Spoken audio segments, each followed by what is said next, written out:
when I met you in, I think, 2005, when Starbucks was really at the height of its power, of its first domination, you can almost say, of consumer culture and coffee, and the many things that Starbucks came to represent, and ultimately become a target because of the dominant position that it had.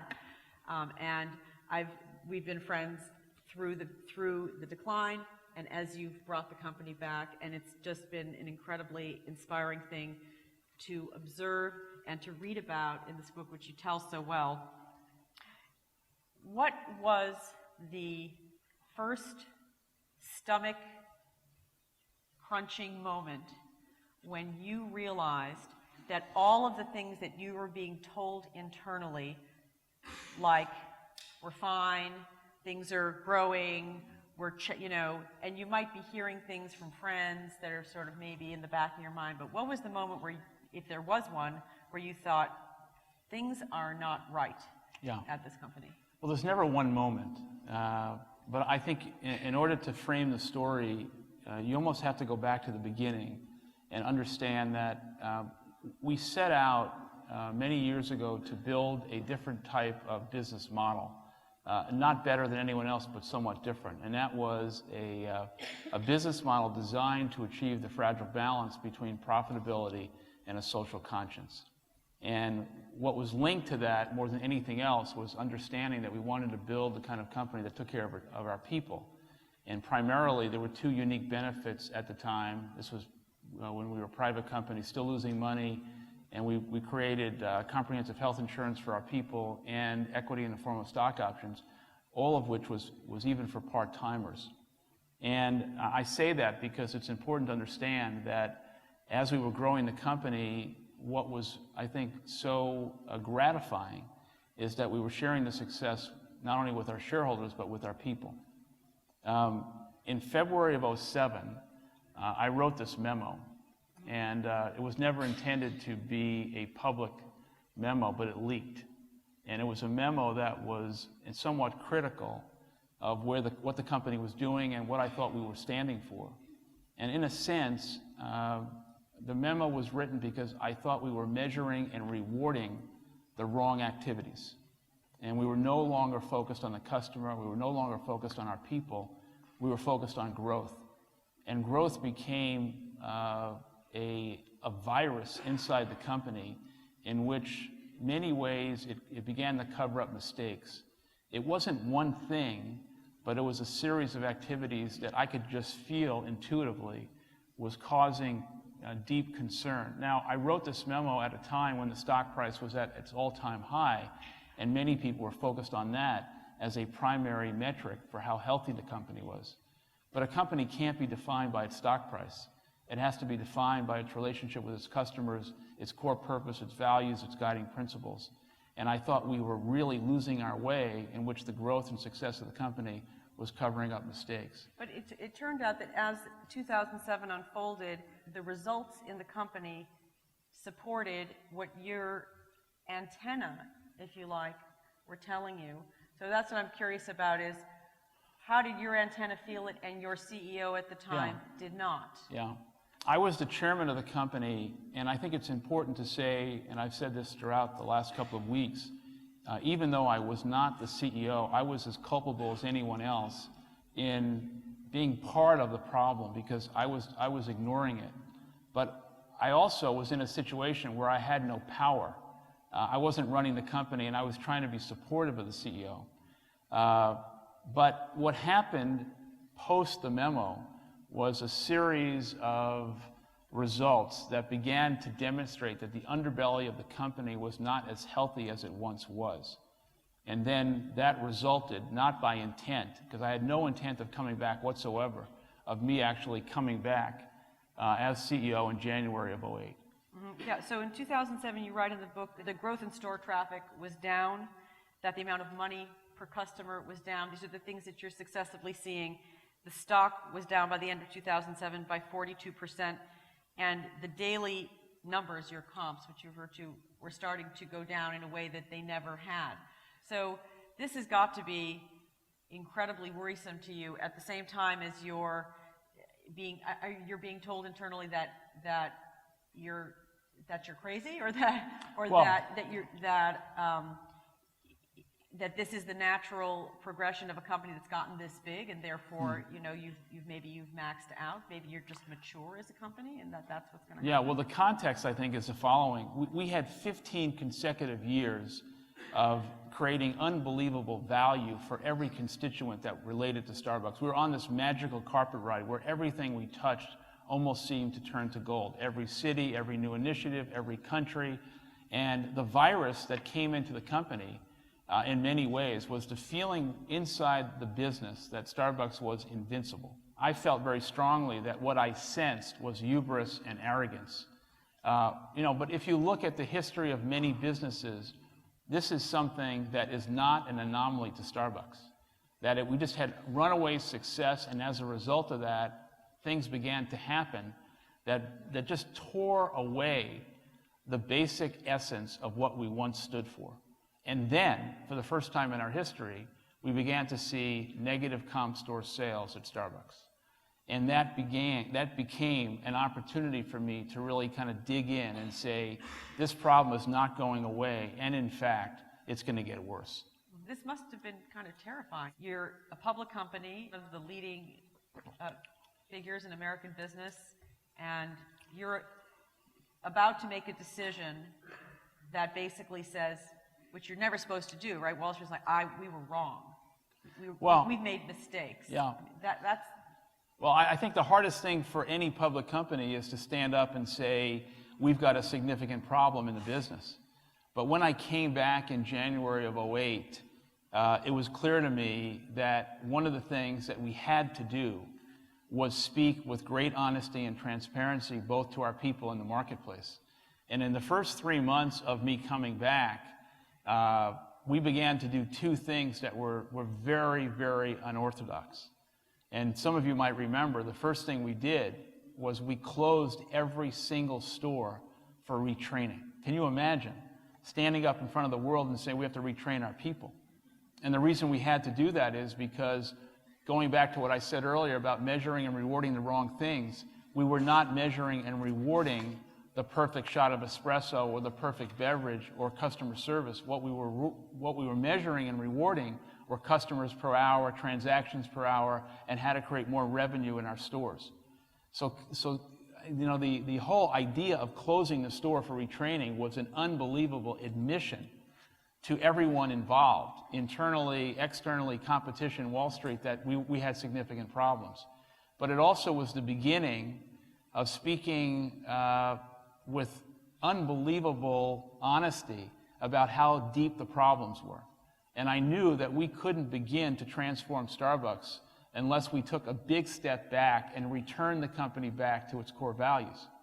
Secondarily, we did something else, and I think this is an important moment. Not only did we have self-induced mistakes at Starbucks that we had to deal with, but when I was coming back on the heels of that, we were dealing with the cataclysmic financial crisis of the recession. And overnight, Starbucks, for some reason, became the poster child for excess. And you can laugh, but it wasn't funny at the time. And then McDonald's was putting up billboards around the country that said $4 is dumb. And, that really pissed us off. So the second thing we did was understanding something vitally important. And I think it's important to understand that unlike almost any consumer brand that you could identify, Starbucks' relationship with its customers and the equity of the Starbucks brand was not built in a traditional sense through marketing and traditional advertising. It was built quintessentially by the experience. And that experience comes to life by our people. We are a people-based company. So the second thing we had to do was understand how can we effectively communicate with the most important person in all of Starbucks, which is the store manager. So we decided we were going to have a meeting with 11,000 people, the store managers of the North American business. And then the question was, how are we going to do this and where? And how much was it going to cost? Well, people internally and externally were very critical of me at the time, saying, how much is this going to cost, and how could you justify it? You'll be shocked to know the cost was $32.5 million to have a meeting for 3 days with all our people. And when I came under such pressure, I asked a rhetorical question. And I said, in this kind of crisis, can you tell me a better investment that we could make than an investment in our people? So we went forward with the meeting. Now, we had every municipality in America vying for this meeting because at the time, no businesses were traveling. You remember when things were just shut down? And we literally had a bake-off of municipalities coming in to present to us. And as soon as the people from New Orleans came in, we realized that these people have such like-minded values to our own. So we took the meeting to New Orleans. Before we spent 1 hour meeting with our people, we committed 50,000 hours of community service, primarily in the 9th Ward, where we really provided real valuable contributions. And what we really were trying to do, I think, was rekindle and remind people of the guiding principles and culture of the company. And then we had the meeting. I know this is a long-winded answer, but it's important. No, I've heard. I wish you brought the video because it's just incredible.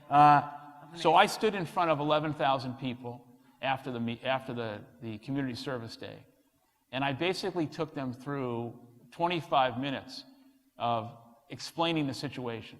Now, as a leader, especially as a man, we are taught perhaps not to be too emotional, never to cry, and demonstrate strength and conviction. When I think about that moment and what I try and describe in the book, there's a word in business that is not generally used, and it's love. I love this company. And aside from my family, there isn't anything I wouldn't do for Starbucks and the responsibility that goes with it. And when I stood in front of 11,000 people, I described how desperate the situation was, and it was dire. We had lost $21 billion in market cap in less than a year. The stock was below $10 a share. Competition smelled blood. The crisis was causing tremendous problems inside and outside the company, and people were losing faith. And the press was brutal. The bloom is off the rose. Starbucks' best days are over. The board made a wrong decision in bringing Schultz back. He doesn't have a clue about what to do. All of these things. And I asked people to understand the 3 things that I needed them to understand. The first was what it means not to be a bystander. That every single situation that occurs in your store matters more than ever before. And if you overlook one thing, then all the other positive things we're doing that day is going to be diminished. And everything matters more than anything else. You can no longer be a bystander, and if you are, you're going to become part of the problem. The second and third thing is, what does it mean to really take things personally? And thirdly, what does it mean to really be personally accountable for the outcome in terms of responsibility? And framing all of that to really understand that it's not about 17,000 stores and 200,000 people who work for the company and 60 million customers a week. We can't operate at that level anymore. We have to reduce it down to the lowest common denominator. One store, one Starbucks partner, one extraordinary cup of coffee, and the mission of exceeding the expectations of every customer. And I also said, as leaders and managers, we all have to understand we cannot exceed the expectations of our customers unless we as leaders exceed the expectations of our people. And the promise I made is we will transform the company financially, but it will not be success if we leave our people behind. We must do this in a way in which the culture and values of the company are embraced, preserved, and enhanced. And I think we left New Orleans literally on fire, with 11,000 people all facing in the same direction, realizing that the power and the destiny of the company was not in the hands of people outside, but was in our hands. And that began the transformation of the company, and that was in the middle of '08. And I understood early on that this was a real test for all of us, that what did we really stand for, and how much confidence and faith did we have in our core purpose. Now, not in a naive way, And so that conversation was very short, and obviously we were unwilling to cut that. But the same thing was true with discounting the coffee or buying lower quality coffee or franchising our stores. We had to solidify our strategy and our core purpose by recognizing that we couldn't embrace the status quo as an operating principle, and we had to push for relevant innovation, recognizing that we had to push for reinvention and self-renewal. But what we were unwilling to do, and I would suggest if we did, we wouldn't be here, we were unwilling to fracture the humanity of the company. Now, let me go back to something that relates to McDonald's in a way, and that is the seismic change in consumer behavior. We are witness right now to, I think, 3 legs of that stool.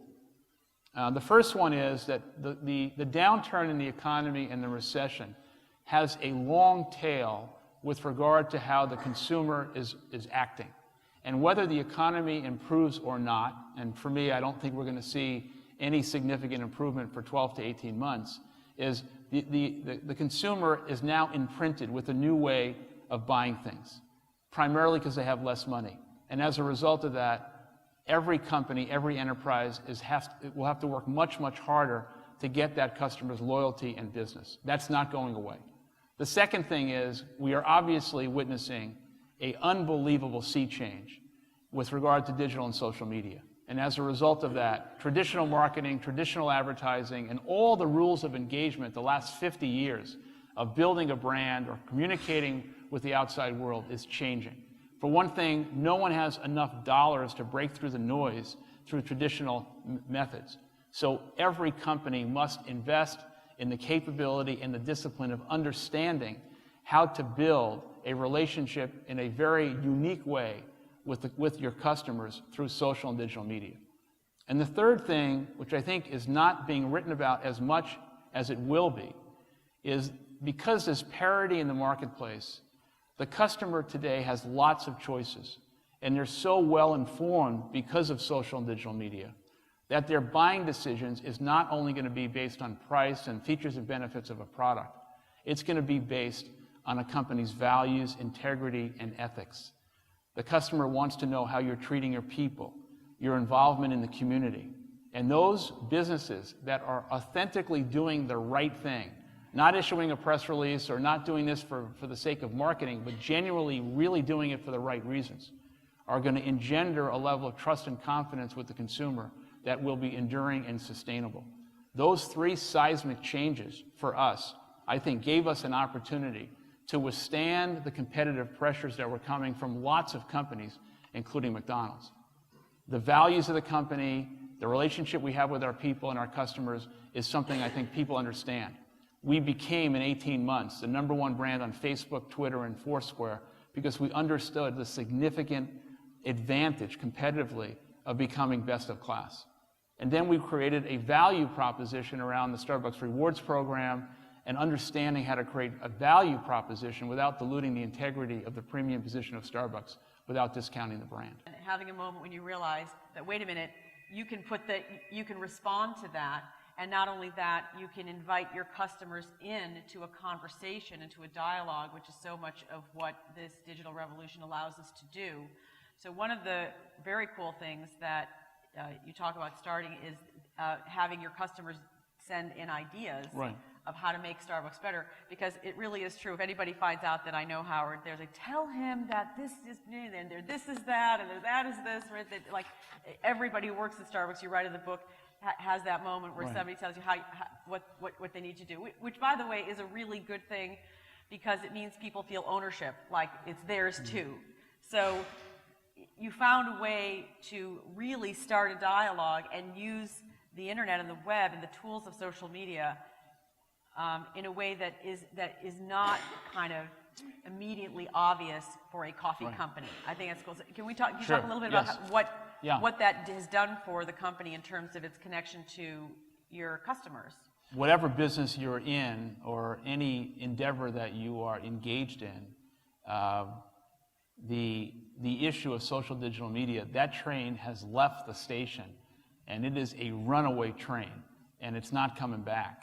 And as a result of that, the understanding, the capability, and the insight that goes along with emotionally engaging with people through these channels is mission critical to any enterprise. Now, having said that, the question was, what is it we're trying to do and why? In the book, I write about the fact that I sat down with Michael Dell and we were talking about him, what he did and how he came back, and he shared with me something that I think became a very primary tool for us. And we basically launched a interactive website called MyStarbucksIdeas.com. And it might sound kind of trite, but all it was at the time was an opportunity to create this feedback loop between our customers and ourselves about what we were doing wrong and ideas they had. Now, you should understand that inside the company, senior people were very threatened by this and said, you're going to open yourself up, or we're going to open ourselves up to tremendous criticism, and we're not going to be able to respond. And the irony is, that's exactly what we needed to do. We were talking to ourselves, and we needed to have the confidence and the faith that this kind of dialogue would be helpful to us. Secondarily, we created the same situation internally, where we allowed 200,000 people also to give us their ideas and complaints and concerns. And this created a series of understanding about all of these things.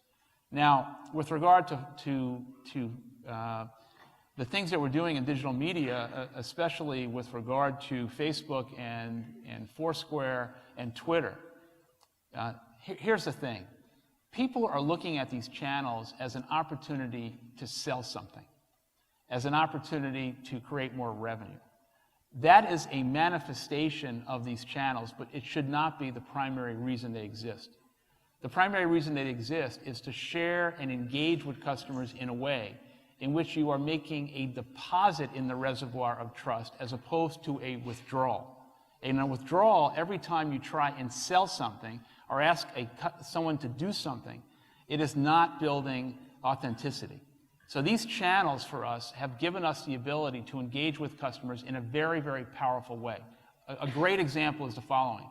Less than 90 days ago, we launched digital payment on your smartphone at Starbucks. Now, we've been observing this in Korea and China now for 2 years, where in these countries, the smartphone is their digital wallet. And over the next 2 years, we are going to see that most of commerce that is going to be done by all of us is going to be done on your phone.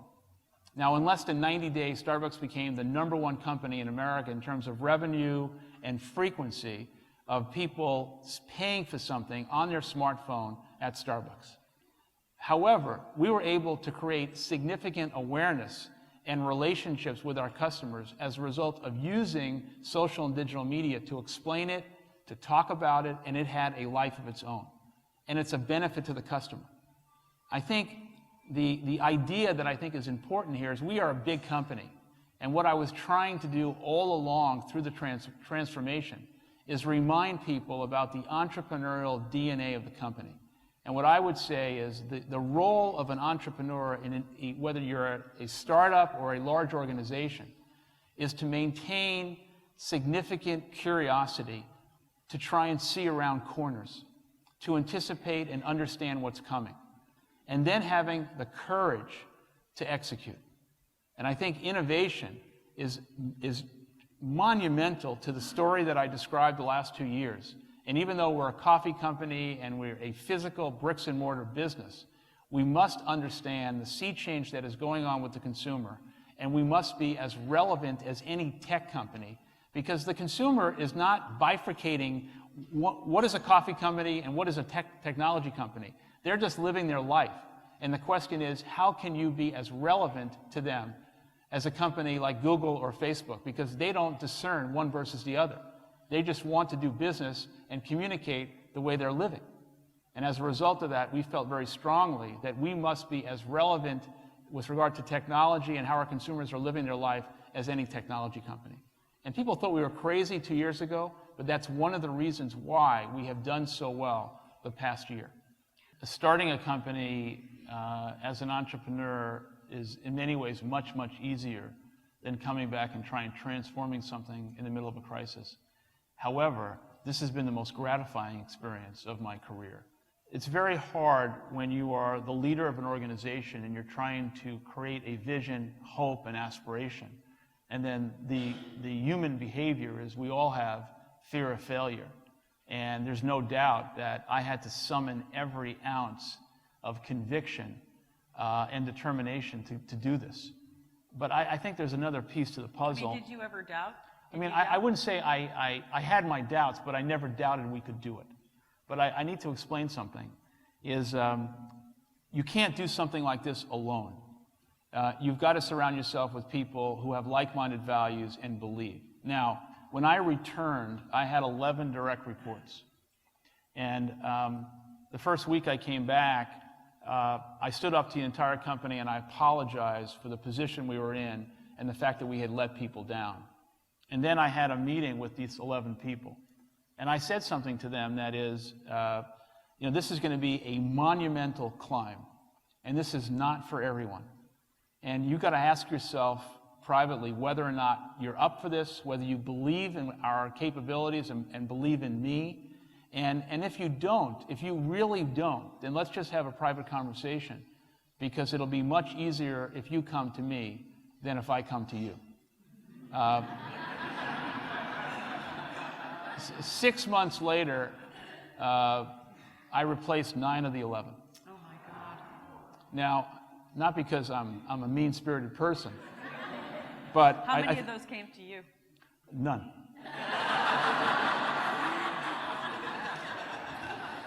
But I think there's something very important here. Is in a financial crisis, the leader needs to be decisive. People want to see and follow people who are making key, important decisions. There's no more important decision than the people who are leading the organization. And I didn't ask these people to leave because they were bad people, they didn't have the capability. But they did not believe that we were going to be able to do this. And they had lost their understanding of what the company stood for.